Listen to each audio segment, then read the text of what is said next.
Halo teman-teman, kembali lagi bersama aku Ayu Melawati. Kali ini aku ingin bahas tentang pendekatan konseling realitas. Salah satu tujuannya dari pemaparan pendekatan konseling realitas ini adalah untuk SKB CPNS 2019. Oke, untuk teman-teman yang belum subscribe, boleh diklik subscribe-nya untuk mendukung channel aku. Dan jangan lupa aktifin notifikasinya biar kalian bisa update video-video aku yang selanjutnya. Oke, kita lanjut ke tokoh utama dari teknik konseling realitas adalah William Glasser ya. Nah, kita lanjut ke konsep dasarnya. Yang pertama adalah manusia mempunyai kebutuhan psikologis yang menjadikan individu menjadi seseorang yang merasa dirinya mempunyai keunikan berbeda dengan yang lain. Ya, jadi di sini menyatakan bahwa setiap manusia itu memiliki kebutuhan psikologis. Nah, dari adanya kebutuhan psikologis dari masing-masing manusia tersebut, maka akan membentuk suatu keunikan, di mana keunikan itu bisa membedakan antara manusia yang satu dengan manusia yang lainnya, gitu ya. Jadi artinya dari konsep dasar teknik konseling realitas ini bahwa setiap manusia itu memiliki kebutuhan psikologis semasa sepanjang hidupnya gitu ya. Yang selanjutnya adalah setiap individu mempunyai kemampuan yang potensial untuk tumbuh dan berkembang sesuai dengan pola-pola yang sudah tertentu. Artinya di sini setiap manusia itu memang sudah dibekali potensi gitu. Saat lahir juga udah dibekali potensi, di mana potensi itu akan tumbuh dan berkembang sesuai dengan pola-pola yang sudah ditentukan atau yang sudah tertentu. Yang selanjutnya adalah setiap individu mempunyai optimisme. Dia dapat menerima dirinya dan mencintai dirinya dalam arti yang lebih luas, menjadi pribadi yang sukses. Ya, jadi seseorang itu pada dasarnya adalah mempunyai rasa optimis gitu ya. Dan pada umumnya adalah bisa menerima dirinya dan mencintai dirinya. Ya, jadi artinya ketika seseorang sudah memiliki rasa optimis, menerima dirinya dan mencintai dirinya gitu, dan kebutuhan psikologisnya sudah terpenuhi, maka akan mencapai identitas kesuksesan atau menjadi pribadi yang sukses. Tingkah laku manusia didorong oleh usaha untuk menemukan kebutuhan dasar. Ya, jadi dari setiap tingkah laku yang dilakukan manusia itu memiliki tujuannya masing-masing gitu ya. Nah, salah satu tujuannya adalah untuk memenuhi kebutuhan dasarnya. Nah, kita lanjut lagi ke asumsi perilaku bermasalah. Seperti apa sih asumsi perilaku bermasalah yang ada pada konseling realitas? Yang pertama adalah individu yang bermasalah bertingkah laku tidak tepat karena ketidakmampuannya dalam memenuhi kebutuhannya, sehingga ia kehilangan sentuhan dengan realitas objektif. Ya, jadi individu yang memiliki masalah itu atau yang bermasalah itu pada konseling realitas adalah individu yang memiliki ketidakmampuan dalam memenuhi kebutuhannya. Jadi seseorang yang nggak mampu memenuhi kebutuhan yang tadi aku bilang di konsep dasar, yaitu kebutuhan psikologis. Nah, itu akan menimbulkan suatu tingkah laku yang bermasalah. Jadi, kalau misalnya seseorang udah memenuhi kebutuhannya, udah mampu memiliki kebutuhannya, dianggap tidak bermasalah pada konseling realitas ini. Dan sebaliknya, kalau tidak memiliki kemampuan untuk memenuhi kebutuhannya, maka dianggapnya bermasalah gitu ya. Yang selanjutnya adalah individu tidak mampu melihat sesuatu sesuai dengan realitasnya, tidak dapat melakukan atas kebenaran, tanggung jawab, dan realitas persepsi terhadap kenyataan kacau. Ya, jadi pada intinya individu yang bermasalah itu pada konseling realitas ini menganggap bahwa seseorang yang tidak mampu menerima kenyataan, tidak mampu menerima kekacauan yang terjadi gitu, itu adalah seseorang yang bermasalah. Oleh karena itu harus dibantu dengan menggunakan konseling realitas ini. kita lanjut lagi ke tujuan konseling. Tujuan dari konseling realitas yaitu, secara umum, tujuan konseling realitas adalah membantu individu agar dapat mencapai kehidupan dengan sukses identity. Jadi, tujuan dari konseling realitas ini adalah seseorang yang memiliki identitas kegagalan itu bisa merubah tingkah lakunya menjadi sebuah tujuan, yaitu identitas kesuksesan gitu ya.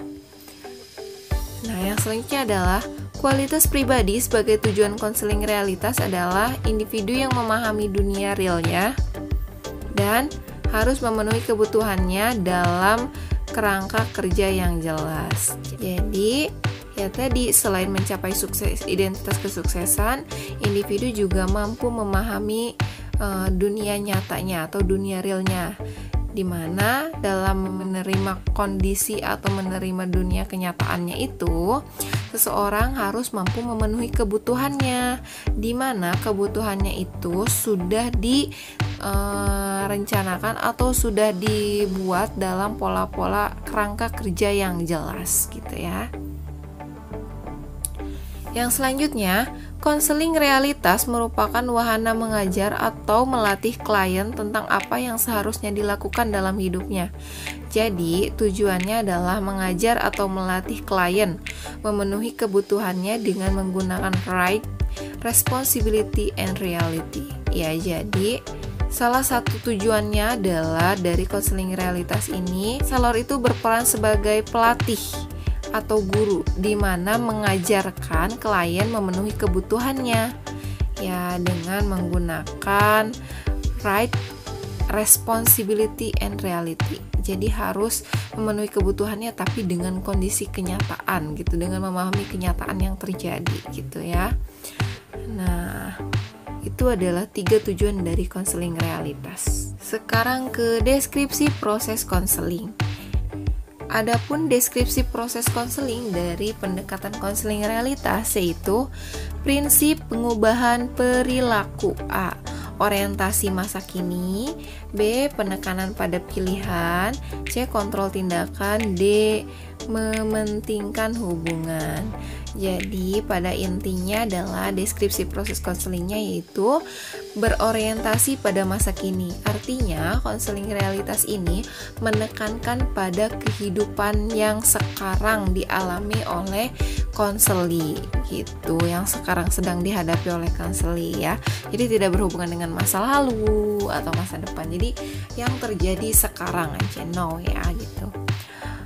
Yang selanjutnya adalah penekanan pada pilihan. Jadi pada deskripsi proses konseling ini adanya kontrak-kontrak yang dilakukan oleh konseling, di mana penekanannya adalah pada pilihan konseli untuk menerima kenyataan tentunya ya pilihannya gitu. Yang selanjutnya adalah kontrol tindakan. Kalau konseli sudah menetapkan pada tingkah laku apa yang akan dirubah, yang sudah diobrolkan dengan konselor dan ingin dilakukan gitu, maka selanjutnya adalah pada deskripsi proses konselingnya adalah mengkontrol tindakan konseling. Di kontrol ini artinya dengan cara melihat seberapa jauh kesuksesan konseli dalam melakukan perubahan tingkah lakunya gitu ya. Jadi dikontrol.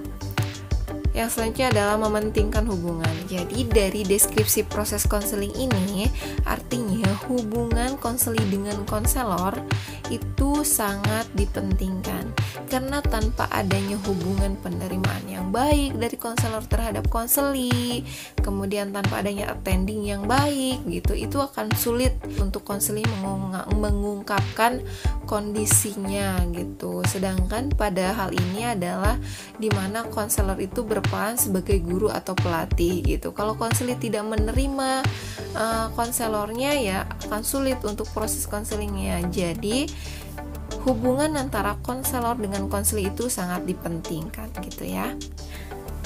Teknik konseling pada konseling realitas yaitu metafor, konfrontasi, teknik paradoksial, reframing and paradoxical perception, pengembangan keterampilan, renegosiasi menggunakan kata kerja. Iya, jadi itu ada 6 ya. Selain beberapa teknik di atas, ada beberapa teknik yang lain, yaitu menggunakan teknik role playing atau permainan peran bagi konseli, menggunakan aspek humoritas untuk relaksasi suasana konseling, kemudian merencanakan kegiatan yang membuat unsur mendidik untuk klien.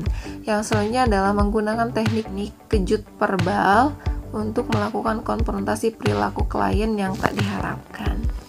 Ya, jadi selain yang 6 di atas ini tekniknya ya, nah ada juga yaitu bermain peran, kemudian ada humor, kemudian ada merencanakan kegiatan yang memuat unsur mendidik, dan satu lagi ada konfrontasi ya, atau melakukan konfrontasi melalui kejut verbal gitu ya. Selanjutnya adalah peran utama konselor. Nah, peran utama konselor dalam teknik konseling realitas yaitu mengembangkan kondisi fasilitatif konseling dan hubungan baik dengan konseling. Jadi, perannya adalah mengembangkan kondisi fasilitatif, jadi memfasilitasi gitu ya konselornya, dan mengembangkan hubungan yang baik dengan konseli seperti tadi penerimaan atau attending gitu ya. Itu perlu benar-benar dibina. Yang selanjutnya adalah perannya mengajarkan konseli untuk mengevaluasi perilakunya. Jadi, konseli ini pada proses konseling realitas diajarkan oleh konselor bagaimana cara mengevaluasi perilakunya. Artinya, konseli diajarkan apakah perilaku yang dilakukannya sesuai dengan tujuan perilaku yang sudah ditetapkan atau belum. Nah, jika memang belum sesuai, maka direncanakan lagi teknik-teknik baru atau strategi baru untuk mencapai tujuannya tersebut gitu ya. Nah, yang terakhir adalah peran konselornya menyampaikan dan meyakinkan kepada konseli bahwa seburuk apapun suatu kondisi masih ada harapan. Ya, jadi istilahnya memberikan motivasi kepada konseli bahwa seburuk apapun kenyataan yang dihadapi, kekacauan yang dihadapi pada saat ini, pasti masih ada harapan untuk mencapai identitas kesuksesan gitu ya, atau untuk merubah tingkah lakunya gitu. Oke, kita lanjut lagi ke kelebihan, kekurangan, dan contoh penerapan. Ya, kelebihannya yang pertama adalah terletak pada otoritas konselor untuk mengarahkan klien. Yang selanjutnya adalah kekurangan. Kekurangannya adalah konfrontasi yang dilakukan meningkatkan tingkat probabilitas bahaya karena ketersinggungan klien. Ya, jadi yang namanya konfrontasi itu adalah istilahnya mengemukakan pertentangan antara apa yang diucapkan dengan apa yang dirasakan gitu, atau mengungkapkan pertentangan antara apa yang telah diucapkan sebelumnya dengan perkataan yang saat ini dikatakan gitu. Jadi melihat pertentangan-pertentangan tersebut maka dikonfrontasikan oleh konselor gitu. Nah, saat konfrontasi itu memang ada titik berbahaya sih, di mana yang dikhawatirkan adalah konseli menjadi tersinggung gitu ya. Yang selanjutnya adalah contoh penerapan. Baik diterapkan pada klien memiliki gangguan neurotik, masalah kenakalan remaja, dan klien yang akan menghadapi pernikahan. Lanjut lagi ke ciri-ciri konseling realitas. Yang pertama yaitu konseling realitas menolak konsep tentang penyakit mental. Bentuk tingkah laku yang spesifik adalah akibat ketidaktanggungjawaban. Konseling realitas tidak berurusan dengan diagnosis psikologis. Gangguan mental sama dengan tingkah laku yang tidak bertanggung jawab. Kesehatan mental sama dengan tingkah laku yang bertanggung jawab. Dari konseling realitas ini sangat menolak adanya konsep tentang penyakit mental, di mana yang dinamakan gangguan mental adalah tingkah laku yang tidak bertanggung jawab. Kesehatan mental sama dengan tingkah laku yang bertanggung jawab. Jadi dianggapnya ketika orang bertanggung jawab, tingkah lakunya menjadi tingkah laku yang bertanggung jawab adalah sehat mentalnya, dan yang tingkah lakunya tidak bertanggung jawab itu disebut dengan gangguan mental. Jadi dia menolak konsep tentang penyakit mental. Yang selanjutnya adalah konseling realitas menekankan pada kesadaran atas tingkah laku sekarang. Perubahan sikap mengikuti perubahan tingkah laku. Yang selanjutnya itu konseling realitas difokuskan pada saat sekarang, bukan pada masa lampau. Ya, jadi saat ini gitu, kekinian banget nih dari konseling realitas itu ciri-cirinya. Konseling realitas menekankan pertimbangan-pertimbangan nilai.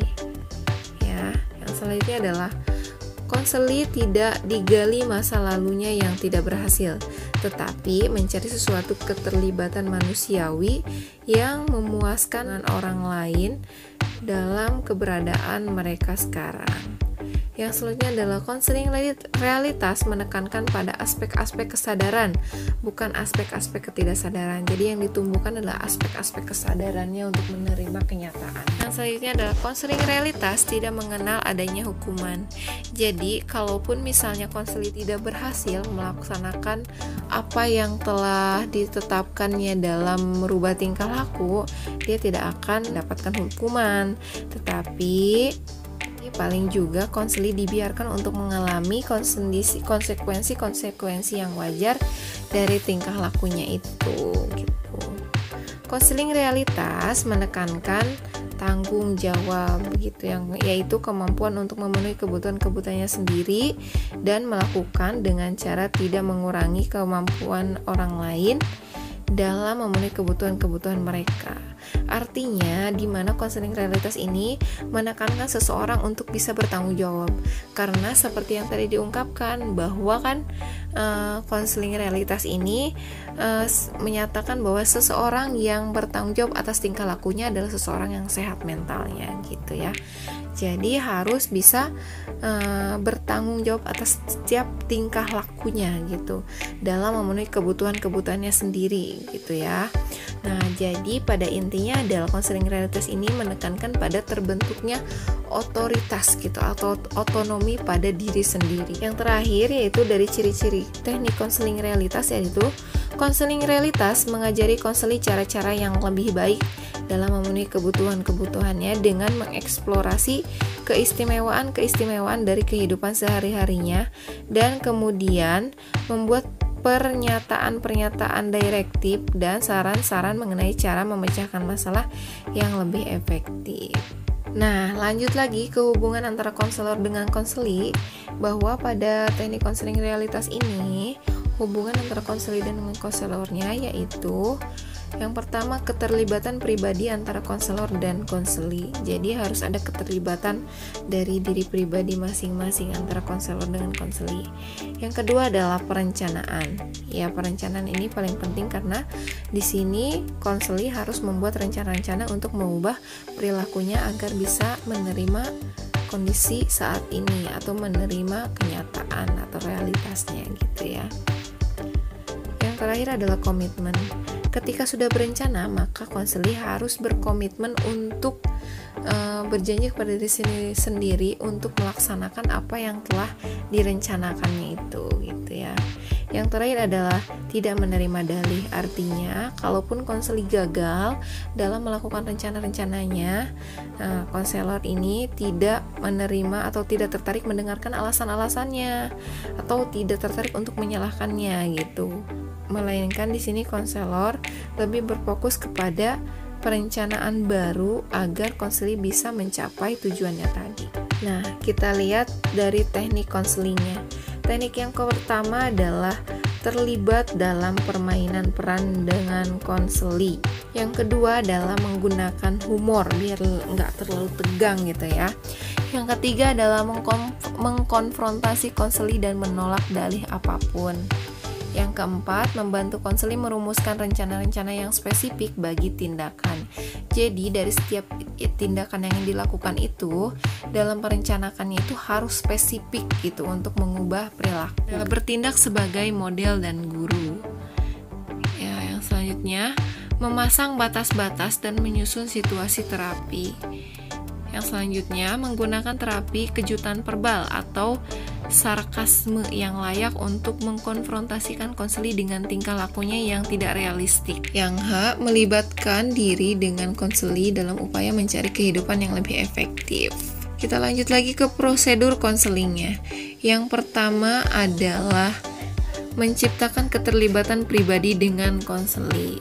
Konseling realitas Dimulai dengan usaha konselor untuk menciptakan lingkungan yang mendukung, di mana konseli bisa memulai membuat perubahan dalam hidupnya. Untuk menciptakan iklim tersebut, konselor harus bisa terlibat dalam kehidupan konseli yang menciptakan iklim yang saling mempercayai. Tahap yang kedua yaitu when. Nah, konselor mengeksplorasi gambaran konseli mengenai keinginan, kebutuhan, dan persepsi konseli. Yang ketiga adalah tahapnya doing. Konseling menekankan pada perilaku sekarang dan mengkonsentrasikan pada perubahan perilaku total. Tahap yang keempat yaitu evaluasi. Inti dari konseling realitas adalah meminta konseli membuat evaluasi dari setiap komponen perilaku totalnya. Tugas konselor mengkonfrontasikan perilaku konseli dan meminta konseli menilai kualitas perilakunya. Tahap yang terakhir yaitu planning. Setelah konseling mengevaluasi, artinya konselor merencanakan kembali bersama konseli bagaimana cara yang lebih efektif untuk mendapatkan apa yang diinginkan. Kita lanjut ke rangkuman ya. Konseling realitas sangat cocok untuk kegiatan konseling singkat, terutama dalam menangani permasalahan para pelajar. Konseling realitas hanya membutuhkan waktu pendek dan menangani masalah-masalah tingkah laku sadar. Konseli dihadapkan untuk mengevaluasi tingkah lakunya sendiri dan membuat pertimbangan nilai. Pemahaman dan kesadaran tidak dipandang cukup. Rencana tindakan dan komitmen untuk melaksanakannya dipandang sebagai inti proses konseling. Konseli harus melihat ke dalam dirinya sendiri dan mencari alternatif. Oke, kita langsung lanjut lagi ke pembahasan soal ya teman-teman. Yang pertama adalah tokoh yang mengembangkan teori konseling realitas adalah A. Williamson, B. Skinner, C. Carl Rogers, D. William Glasser. Jadi jawabannya adalah D. William Glasser ya. Kalau yang A, coba tokoh konseling apa? Ayo. Adalah tokoh konseling trait and factor. Kalau Skinner itu adalah teknik konselingnya, teknik konseling behavior. Carl Rogers itu teknik konselingnya, teknik konseling person center atau client center ya. Yang nomor 2, konseling realitas berlandaskan premis, artinya bahwa pada diri klien ada A. Suatu kebutuhan psikologis tunggal yang hadir sepanjang hidup, B. Suatu kebutuhan psikologis tunggal yang hadir pada saat konsultasi, C. Suatu kebutuhan biologis tunggal yang hadir sepanjang hidup, D. Suatu kebutuhan tunggal yang hadir pada saat konsultasi. Jadi jawabannya adalah A. Suatu kebutuhan psikologis tunggal yang hadir sepanjang hidup. Jadi konseling realitas itu menyatakan bahwa adanya kebutuhan psikologis tunggal yang harus dipenuhi kebutuhannya oleh setiap individu agar kehidupan individu itu mampu mencapai identitas kesuksesan gitu ya dari sepanjang hidupnya. Oke, selanjutnya adalah konselor dalam melakukan konseling realitas berfungsi sebagai A. terapis, B. guru, C. teman, D. sahabat. Jawabannya adalah B. guru ya. Jadi dari konseling realitas ini bahwa konselor berperan sebagai pelatih atau pengajar atau guru ya. Nomor 4. Konseling realitas berlandaskan premis bahwa ada suatu kebutuhan psikologis tunggal yang hadir sepanjang hidup, yaitu A. kebutuhan akan identitas, B. kebutuhan akan penghargaan, C. kebutuhan akan sosialisasi, D. kebutuhan akan perhatian. Jadi jawabannya adalah A. kebutuhan akan identitas. Kalau misalnya seseorang bisa memenuhi kebutuhan psikologisnya dengan baik, maka itu adalah cara agar seseorang tersebut mampu mencapai identitas kesuksesan gitu ya. Jadi adanya kebutuhan akan identitas. Jadi jawabannya adalah A. Nomor 5. Penderitaan pribadi menurut konseling realitas bisa diubah dengan perubahan A. Konsep berpikir, B. Konsep diri, C. Identitas, D. Cara pandang. Jadi jawabannya adalah C. Identitas, karena dari konseling realitas ini menunjukkan bahwa seseorang yang mengalami penderitaan itu disebutnya dengan identitas kegagalan. Maka cara merubahnya adalah dengan merubah identitasnya menjadi identitas kesuksesan. Oke, kita lanjut ke nomor 6. Konseling realitas mempunyai ciri-ciri sebagai berikut. A. Konseling realitas mengakui konsep tentang penyakit mental. B. Konseling realitas menekankan kesadaran atas tingkah laku sekarang. C. Konseling realitas difokuskan pada saat sekarang dan pada masa lampau. D. Konseling realitas kurang menekankan pertimbangan nilai. Jadi jawabannya adalah ada pada option B. Konseling realitas menekankan kesadaran atas tingkah laku sekarang. Ya, karena yang tadi udah aku jelasin bahwa konseling realitas ini adalah berupaya untuk merubah tingkah lakunya saat ini yang tidak bisa menerima kenyataan atau kekacauan. Jadi berfokus pada saat ini ya. Kalau option A, konseling realitas mengakui konsep tentang penyakit mental. Ini salah karena konseling realitas itu tidak mengakui adanya konsep tentang penyakit mental. Yang C, konseling realitas difokuskan pada saat sekarang dan pada masa lampau. Ini salah karena konseling realitas itu difokuskan pada masa sekarang dan tidak membahas tentang masa lampau gitu. Dan yang D, konseling realitas kurang menekankan pertimbangan nilai. Ini juga salah karena yang benar adalah kebalikan dari ini gitu, bahwa konseling realitas itu lebih menekankan pada pertimbangan nilai ya. Kita lanjut nomor 7. Tujuan konseling realitas adalah membantu seseorang untuk mencapai A. Kesadaran diri, B. Belajar mandiri, C. Otonomi, D. Pemahaman diri. Ya, jadi tujuannya adalah untuk bertanggung jawab atas segala tindakannya, yaitu ada pada option C. Mencapai otonomi pada diri sendiri, yaitu untuk bertanggung jawab terhadap segala tingkah lakunya serta bisa memenuhi kebutuhan psikologis, dan dalam memenuhi kebutuhan tersebut tidak merendahkan kemampuan orang lain. Artinya mampu mencapai otonomi diri ya. Nomor 8. Konselor menyelenggarakan kontrak bersama konseli yang menjadi bagian dari proses konseling yang mencakup A. Pelaporan konseling mengenai keberhasilannya, B. Pelaporan konseling mengenai kegagalannya, C. Pelaporan konseling mengenai keberhasilan maupun kegagalannya, D. Pelaporan konselor mengenai keberhasilan maupun kegagalannya. Jadi jawabannya adalah C. Pelaporan konseling mengenai keberhasilan maupun kegagalannya. Walaupun pada akhirnya pada proses konseling ini konselornya menolak dalih-dalih atau alasan-alasan dari konseli atas kegagalan yang diperolehnya. Jadi yang lebih difokuskan adalah membuat rencana baru untuk mencapai keinginan tersebut gitu ya. Yang selanjutnya adalah nomor 9. Tugas konselor dalam konseling realitas melibatkan diri dengan konseli dan membuat konseli A. Menghadapi kenyataan, B. Menghadapi masalah, C. Menghadapi kegagalan, D. Menghadapi keberhasilan. Jadi jawabannya adalah A. Menghadapi kenyataan. Ya, karena pendekatan konseling realitas ini adalah agar seseorang atau konseli itu mampu menerima diri dan mampu menerima kenyataan keadaannya saat ini gitu. Jadi jawabannya adalah A. Nomor 10.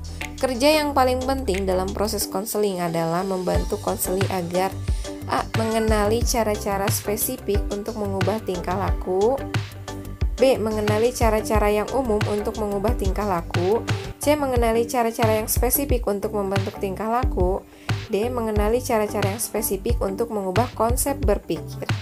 Jadi jawabannya adalah mengenali cara-cara yang spesifik untuk mengubah tingkah laku, yaitu jawabannya ada di option A ya. Jadi pada konseling realitas ini harus spesifik cara-caranya dalam merumuskan untuk mengubah tingkah laku. Oke teman-teman, kita sudah selesai membahas dari pembahasan soal teori konseling realitas. Semoga apa yang aku paparkan ini bisa menambah pemahaman teman-teman mengenai pendekatan konseling realitas. Oke, cukup sekian dari aku. Semoga kita saat SKB nanti dilancarkan ya. Amin. Sampai jumpa di video-video aku selanjutnya. Terima kasih teman-teman atas dukungannya terhadap channel aku.